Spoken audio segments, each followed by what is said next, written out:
Hello Professor, my name is Balkar and this is my video for LAB1, which is Uninformed Search. In this lab we were supposed to create two problems using AI space and perform depth first search and breadth first search. This is my first problem. It contains 13 nodes and this is the start node and the final node. These are the regular nodes. The edges contains different weights. So we're going to perform the depth first search. Here we have selected the depth first search. This would be the path where it reaches the final node from node 1 to node 5 to node 9, which starts from starting node to the final node. So how the depth first search works, it goes from one node and then explores the node, and once it explores that node and goes to the next node and explores the child nodes. Once everything explodes, it goes back to the previous node. And here we get the path which was found.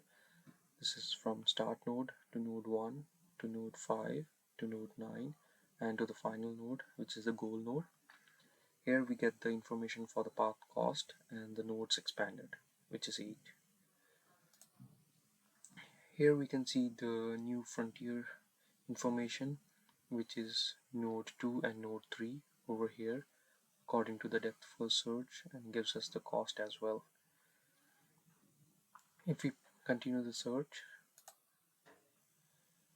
over here we get the second path with different path and the information about cost and expanded nodes. And if we click again, we get the third path with cost and expanded nodes. As we can see, the nodes are expanded has been increased compared to the first path. And now we're gonna switch to breadth first search. And now on this we're gonna perform the breadth first search.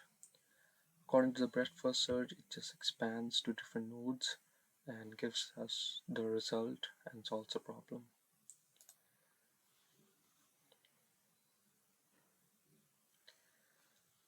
As we can see, we get the path from start node to node 2 to node 9 and the final node, which is the goal node, and the path cost is 4 and nodes expanded is 14. Here we get the frontier information for the problem. This is my second problem. It contains 9 nodes and it has a circular pattern, so I try to make a circular pattern. A is the start node and this is I is the final node.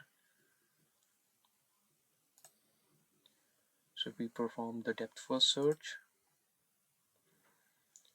it gives us the path from A to B to D to F to I and gives us the path cost and the expanded nodes. Now we're going to perform the depth first search.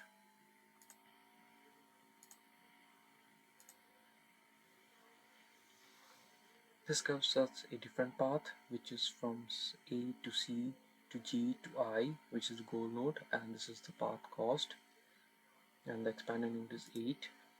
So we have different frontier information as compared to depth first search. In depth first search we have as C as the frontier search, and for the breadth first search we have H and I nodes as the frontier search with the path cost and the path as well. So from this I learned that how breadth first search works and how depth first search works, gives us a clear view and how it solves a problem. Thank you, Professor.